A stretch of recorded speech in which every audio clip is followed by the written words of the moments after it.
네, 오늘은 이 죄의 뿌리는 뽑아내야 합니다라는 주제로 우리 하나님 말씀 함께 나누도록 하겠습니다. 에스라의 포로기환 이후에 이스라엘 백성들의 이 통혼과 우상 숭배가 수면 위로 드러나게 되었고, 그리고 에스라가 회개함으로 말미암아 온 백성이 에스라와 함께 회개하는 내용이 이 지난주 에스라 10장 1절부터 5절까지의 내용이었습니다. 이렇게 이스라엘 백성들은 이 신앙의 개혁을 다짐하고 에스라의 말에 순종하지만 에스라의 근심이 완전히 사라지지는 않았다는 것을 우리는 본문의 말씀을 보면서 우리는 알 수가 있습니다. 이유가 무엇이냐면, 여러분, 죄를 짓는 것은 쉽지만 죄로 인해서 망가져버린 것들을 다시 회복하는 데는 상당한 시간과 희생이 필요하다는 것이죠. 이스라엘이라는 나라가 완전히 멸망했을 때 이스라엘 백성들의 죄로 인해서 이스라엘이 망하고, 그리고 온 백성이 포로로 끌려갔었습니다. 그런 역사를 가지고 있는 나라가 이스라엘 민족이죠. 그리고 지금은 그 이스라엘의 옛 영광을 회복하기 위해 이들이 포로에서 다시 돌아와서 이스라엘 민족을 재건하겠다고 하고 있는 상황이에요. 여러분, 그런데 완전히 폐허가 된 예루살렘을 다시 일으켜 세우려면 상당한 시간과 인내와 희생과 헌신이 필요한 것입니다. 무너진 것을 다시 세우는 것은 여러분 절대로 쉬운 일이 아닙니다. 에스라는 오늘 이러한 근심으로 인해서 여호하난의 방으로 들어가서 이 식음을 전폐하고 하나님께 기도하기 시작했다고 오늘 성경 말씀에 기록되어 있어요. 이미 에스라는 이 성전에서 통곡하며 그리고 금식하며 기도했음에도 불구하고 에스라는 다시 골방으로 들어갑니다. 오늘 성경을 보면 에스라의 근심이 얼마나 컸는지 음식도 물도 먹지 않았다라고 기록되어 있어요. 여러분, 이 사람들과 만나서 인사를 나눌 때 여러분 어떤 말들을 여러분들 하시면서 인사를 주고받나요? 잘 지냈어? 또는 별일 없지? 뭐 이런 말들을 주고받으면서 우리나라에서는 꼭 물어보는 것들이 있습니다. 무엇이냐면 바로 밥 먹었어? 식사는 하셨나요? 라는 말을 우리나라에서는 꼭 물어보죠. 우리는 왜 인사를 하면서 밥을 먹었는지를 물어볼까요? 어렸을 때 저희 할머니 댁이 시골이었는데, 이 시골에서는 식사 시간에 누군가가 집 앞을 지나가기만 해도 이 밥 먹고 가라는 말을 잘 합니다. 저희 할머니께서도 이 밥을 먹다가 집 앞에 누가 지나가면 이 밥 먹고 가라고 말을 하셨던 거 제가 기억이 나요. 우리나라가 정말 먹고 살던 시절이 있었죠. 지금은 무엇을 먹느냐가 더 중요한 시대이지만 먹기만 해도 감사했던 시절이 있었습니다. 그래서 우리나라 정서에서는 서로 간에 이 밥은 먹고 사는지 걱정해주는 문화가 이 깊이 깔려 있는 것이 아닌가라는 생각을 해봅니다. 여러분, 밥을 먹는다는 것은 곧 생명과 연관이 있는 겁니다. 밥을 먹지 못한다는 것은 생명을 잃을 수도 있다는 그 두려움이 그 정서에 있는 것이죠. 제가 어렸을 적에 항상 원하는 것을 갖고 싶을 때 이 부모님께서 해주지 않으실 때가 있었습니다. 그럴 때마다 이제 제가 했던 방법은 문을 쾅 닫고 들어가서 나 밥 안 먹어 라고 이렇게 말을 했던 것 같아요. 여러분들도 혹시 그런 적 있으신지 모르겠습니다. 이 밥을 안 먹는다고 선포한다는 것은 나는 이제부터 시위에 들어가겠다는 뜻인 것이죠. 내가 원하는 것을 해줄 때까지 나는 이 부모님과 말도 섞지 않을 것이고, 그리고 특히 밥을 먹지 않겠다. 저 같은 경우는 이것을 가장 강력한 무기로 사용했던 것 같아요.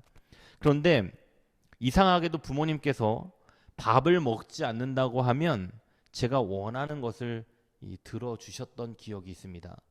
물론 이 자녀가 속상해하는 모습을 보기 힘들어서 들어주신 것이지만, 이 밥을 안 먹는다는 것은 우리의 깊은 내면에 이 생명과도 연관이 되는 아주 중요한 요소가 있기 때문이기도 하겠죠. 그래서 늘상 부모님께 원하는 것을 얻어내려고 할 때 항상 밥을 안 먹는다는 방법은 잘 통했던 것 같아요. 에스라가 이 식음을 전폐했다는 것은 지금 생명을 걸었다는 것을 의미하는 겁니다. 사람이 밥을 먹지 않는다는 것은 사람의 몸에 생각보다 굉장히 심각한 문제를 야기시킬 수도 있습니다. 2주일을 먹지 않았을 때 생기는 문제, 3주일을 먹지 않았을 때 생기는 문제, 또는 한 달을 먹지 않았을 때 이 몸의 문제들이 생겨나기 시작하죠. 어떤 목사님은 막 2주 금식했다, 3주 금식했다, 또는 어떤 분은 40일 금식 기도했다라는 말을 우리가 주변에서 자주 들어서 금식이 별거 아니라고 생각할 수 있겠지만, 사실은 금식이라는 것은 생명이 왔다 갔다 하는 아주 심각하고 중요한 문제입니다. 그런데 여러분, 밥은 한 달 안 먹고도 이 한 달 이상도 버틸 수 있지만, 여러분 물을 마시지 않고서는 3일도 못 버팁니다. 에스라는 지금 하나님 앞에서 이 범죄한 이스라엘 백성들의 죄악 앞에서 목숨을 건 기도를 하고 있는 겁니다. 우리가 여기서 알아야 하는 것은 죄는 절대로 결코 가벼이 여겨서는 안 된다는 거예요. 죄의 대가가 얼마나 큰지를 우리는 체감하며 살아야 되는 거예요. 예수님께서는 그 죄의 대가를 치르기 위해서 하나님이신 그분이 이 땅에 내려오셔서 십자가에서 죽으셔야 할 만큼 죄의 대가가 컸던 것입니다. 에스라가 그렇게 성전에서 통곡하는 기도를 올려드리고 그것도 모자라서 다시 골방으로 들어가서 근심하면서 기도를 했습니다. 에스라가 지금 이렇게까지 근심하고 고통스러워하고 있는 이유가 무엇입니까? 여러분, 죄로 인하여 생기는 문제들이 그렇게 간단한 문제들이 아닌 것입니다. 모든 죄의 문제가 그렇습니다. 죄는 가볍게 우리한테 스며들어서 우리의 인생을 완전한 파멸로 이끌어갈 수도 있는 것이 죄악인 것이죠. 이방 여인들을 아내로 받아들이고 그 안에서 낳은 자녀들을 여러분 어떻게 할 겁니까? 이들을 추방시킨다는 것은 여러분 내 살을 도려내는 아픔과 같은 거예요. 가정에서 아내를 쫓아내고 자녀를 쫓아낸다는 것은 이건 보통 문제가 아닌 것이죠. 지금은 모든 사람들이 에스라의 개혁을 따르겠다고, 그리고 약속했을지는 모르겠지만 이것을 실행했을 때 그들이 겪어야 하는 아픔, 그리고 결단하지 못하고 약속을 번복할 수 있는 사람들이 속출할 수도 있는 겁니다. 여러분, 죄악으로 인해 만들어진 죄의 결과들을 끊어내기 위해서는 생명을 건 결단이 필요한 겁니다. 그만큼 에스라의 고민이 심각했던 것이죠. 저는 그 몸이 조금만 아파도 병원을 갑니다. 이유를 물으신다면 저는 어렸을 때 아파본 적이 없습니다. 그래서 내 몸이 아팠을 때 오는 두려움이 굉장히 커요. 여러분들은 어떠신지 모르겠습니다. 그래서 조금 아파본 적이 없기 때문에 어디가 조금이라도 몸이 이상하면 이거는 병원에 가야겠다는 생각이 드는 거예요.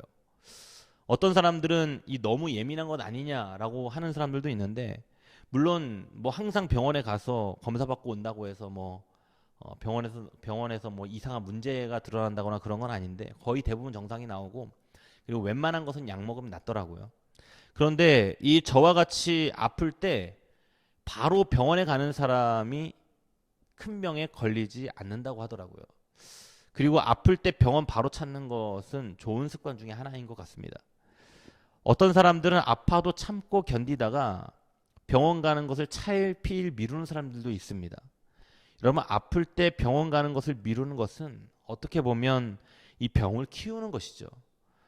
아플 때 우리는 늘 근심하며 병원을 찾아야 하듯이, 여러분, 우리가 죄를 대할 때도 마찬가지입니다. 죄의 심각성과 죄의 문제 앞에서 금식하고 근심한 에스라처럼 우리의 신앙에 거룩한 근심과 염려를 가지고 기도해야 돼요. 여러분, 병원을 가는 것을 차일피일 미루면은 병이 커지듯이 우리 안에 싹터나는 죄악을 차일피일 미루게 되면 여러분, 이 죄가 걷잡을 수 없이 큰 범죄로, 죄악으로 번져나가게 되는 거예요. 여러분, 초대교회 시대의 성도들은 성령의 강권적인 역사를 체험하며 신앙생활을 했었습니다. 그들은 매일같이 놀라운 성령의 역사를 경험하며 신앙생활을 했었죠. 그런데 여러분, 놀라운 하나님의 은혜를 그렇게 매일같이 겪으면서 신앙생활을 했던 만큼 이단들의 공격과 그리고 사단의 공격은 굉장히 거세게 몰아쳐 왔어요. 그래서 사도 바울이 이렇게 말했죠.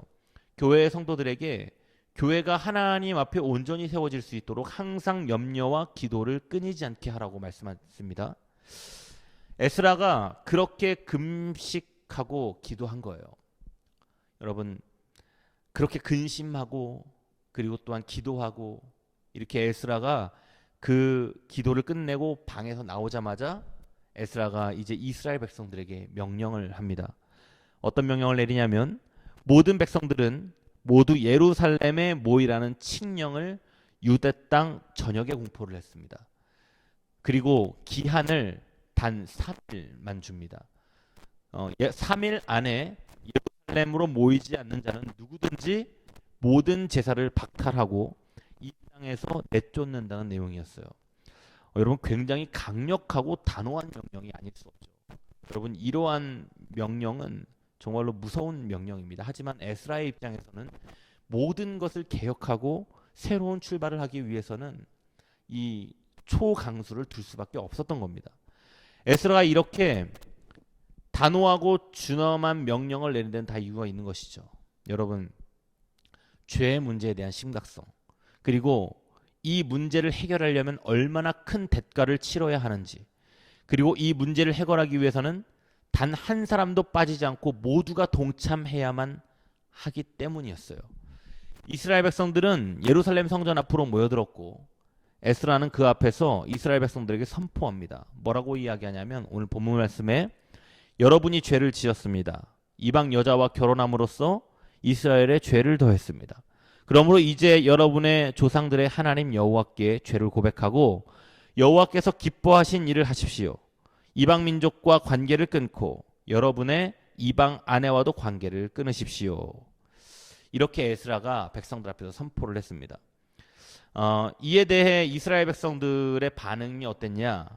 무조건적인 순종을 하겠다고 답하는 거예요. 여러분, 그런데 사실 이러한 결단이 쉬운 일은 아닙니다. 여러분, 죄를 끊어낸다는 것은 내가 하던 것, 내가 즐기던 것, 그리고 삶 속에 자연스럽게 녹아들었던 것들을 더 이상 하지 않겠다는 것이죠. 지난주에도 말씀을 드렸듯이 온전한 회개라는 것은 단지 하나님 잘못했습니다 라고 하는 말의 고백에서 끝나는 것이 아니라 내가 행하던 모든 죄와 관련된 것들을 끊어내는 것까지 가야 한다고 말씀을 드렸어요.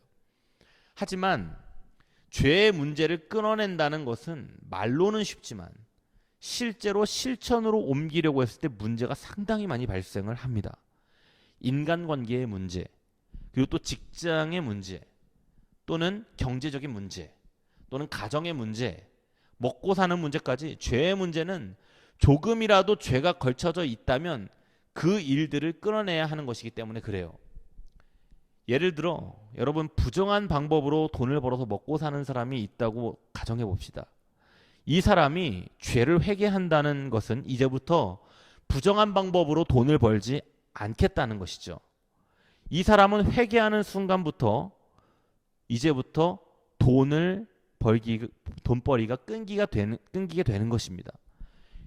여러분, 우리가 지금 에스라와 이스라엘 백성들의 문제를 바라보면서 저 멀리 남의 집 불구경하듯이 바라볼 수 있는 문제가 아닙니다. 사실 이 문제는 에스라와 이스라엘 백성의 문제이기도 하지만 이것은 우리의 문제이기도 한 것입니다. 여러분, 우리의 삶 속에서 회개를 한다는 것은 이제 잘못된 것을 완전히 끊어버리겠다는 결단이 있어야 한다는 것인데 여러분은 삶 속에서 희생과 손해를 그리고 아픔을 감수하시면서 하나님 편에 서실 수 있으시겠습니까? 이방의 아내를 쫓아내는 일만 어렵고 힘든 일이 아닙니다. 지금 내 삶 속에 들어와 있는 죄의 문제를 해결하기 위해 내 죄를 끊어내는 문제도 보통 문제가 아닌 것입니다. 지금 내 삶 속에서 잘못된 문제들을 끊어내기 위해서 지금 여러분이 누리던 것을 못 누릴 수도 있고 심각한 손해를 입을 수도 있고 경제적인 어려움이 찾아올 수도 있습니다. 그래도 하나님의 편에 서시겠습니까? 이스라엘 백성들과 에스라의 문제를 놓고 바라볼 때는 나와 상관없는 일이다 라고 생각하고 편하게 이 성경 말씀을 읽었을 수도 있습니다. 그런데 이제 이것을 내 문제로 끌어 들어오게 되면 마음이 힘들어지는 거예요. 여러분, 부자 청년이 예수님 옆에 찾아왔습니다. 부자 청년이 예수님께 물어요. 영생의 길을 묻습니다. 여러분, 예수님이 부자 청년에게 뭐라고 대답하십니까? 네가 가진 재산을 다 팔아서 가난한 자들에게 나누어 주고 나를 따르라. 여기에 부자 청년의 반응이 어떻습니까? 근심하며 집으로 돌아가게 됩니다. 이후로 부자 청년은 성경에서 더 이상 등장을 하지 않습니다. 여러분, 우리의 모습이 바로 이 부자 청년의 모습일 수도 있습니다. 애매하게 결단하고 애매하게 신앙생활하면서 애매하게 교회 다니는 사람들, 여러분, 하나님이 가장 좋아하지 않는 모습입니다. 신앙생활에 적당이라는 것은 없는 겁니다. 에스라와 같이, 이스라엘 백성들과 같이 생명 걸고 신앙생활하기를 하나님은 바라고 원하시는 것이죠. 여러분, 삭개오와 같이 예수님을 만난 후에 완전히 회개한 사람의 결과가 어떻게 나타나느냐, 삭개오를 보면 알 수 있어요. 자기가 가진 재산의 절반을 가난한 자들에게 나누어 주고 나 때문에 손해본 사람들이 있다면 내 갑절로 갚아주겠다라는 고백을 하죠. 여러분, 회개는 말의 고백에서 끝나는 것이 아닙니다. 여러분, 회개를 말로 고백하는 것이 어렵습니까? 우리는 말로 고백하고 끝난다고 생각할 수도 있어요. 말로 고백은 누구나 할 수 있습니다. 그런데 실제 내 삶 속에서 손해를 봐야 한다, 내가 피해를 입어야 한다라는 내용이 들어가면 거기까지는 더 이상 나아가지는 않는 것입니다. 이것이 여러분 무엇을 의미하는 것입니까? 죄를 향한 관성이죠. 계속해서 죄를 짓고 싶은데 입으로만 고백하면 죄가 용서된다고 믿고 싶은 겁니다. 그것은 하나님의 방법도 아니고 하나님의 일도 아닙니다. 내 안에 또 다른 우상을 만들고 있는 것이고요. 우리는 삶을 살아가면서 늘 여러 가지 문제들과 맞닥뜨리게 됩니다. 우리의 삶은 복잡하고 그리고 어려운 관계들로 굉장히 엮여 있습니다. 우리의 삶은 결코 단순하지가 않습니다. 그런데 우리의 삶을 조금 심플하게 만들 수 있는 방법은 하나님 편에 서서 살아가면 됩니다.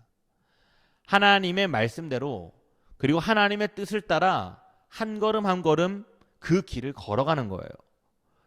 문제는 자꾸만 그 길에서 벗어나려고 하고 하나님의 뜻보다 내가 원하는 것을 그리고 또한 인간의 욕망을 자꾸 따르려고 하는 그 관성을 따라가기 때문에 그런 거예요. 그러다 보면 하나님을 따라서 가던 그 길에서 자꾸만 벗어나게 되는 거죠. 이스라엘 백성들이 그 길에서 벗어나서 죄를 짓기 시작하니까 여러분 얼마나 복잡한 문제들이 발생하기 시작합니까? 심플했던 인생이 복잡하게 엮이고 꼬여서 이 문제를 해결할 수 없는 지경까지 이르게 되는 겁니다. 그 죄악의 뿌리를 뽑아내기 위해서는 가정이 찢어지고 아내와 자녀들을 추방해야 되고 하는 극단적인 상황에까지 몰리게 되는 겁니다. 결국 죄악은 우리의 삶을 파괴하고 우리의 삶을 복잡하게 하고 우리를 힘들게 하고 우리를 고통 속으로 밀어넣게 되어 있는 겁니다. 하지만 죄악에서 회개하기 위해서는 반드시 죄악의 뿌리까지 뽑아내야 되는 것입니다. 사랑하는 성도 여러분, 하나님의 편에 서서 살아가시는 여러분들이 되시길 바랍니다. 죄악으로 인해서 우리의 삶이 파괴되는 일들을 만들지 않기를 간절히 소망합니다. 그리고 죄악이 발견되었을 때는 결단하고 뿌리까지 뽑아내는 우리 믿음의 성도들이 되기를 간절히 소망합니다. 우리의 삶의 목표는 하나님을 따라 살아가는 겁니다. 하나님이 제시하신 길을 따라 살아가는 거예요. 예수님이 인도하신 그 피의 십자가의 길을 따라 걸어가는 겁니다. 사랑하는 성도 여러분, 하나님 나라 가는 그날까지 우리가 이 땅에서 그 예수님의 길을 따라서 살아가고 그리고 또한 하나님의 말씀에 귀를 기울이며 그 뜻에 순종하며 하루하루를 살아가는 모든 성도님들 되시기를 간절히 축복합니다. 기도하겠습니다. 살아계신 하나님, 우리는 죄인이어서 언제나 우리의 몸과 마음이 죄를 향하여 있었음을 고백합니다. 이제는 우리가 죄의 뿌리를 뽑아내고 우리의 삶 가운데 하나님의 뜻을 따라 하나님의 섭리를 따라 하루하루를 살아가는 모든 세계롭게 성도를 될 수 있도록 주여 함께하여 주시옵소서. 지금은 우리를 사랑하셔서 십자가에 못 박혀 죽으시고 부활하신 예수 그리스도의 은혜와 하나님 아버지의 끝이 없으시고 한이 없으신 사랑하심과 보혜사 성령님의 감화 감동하시는 놀라운 역사하심이 오늘 각 가정에서 예배드리는 세계롭게 성도들 한 사람 한 사람 머리 위에, 이들의 가정 위에, 그리고 이들의 직장 위에, 그리고 이들의 모든 기업 위에 이제로부터 영원토록 함께 하시기를 간절히 축원하옵나이다. 아멘.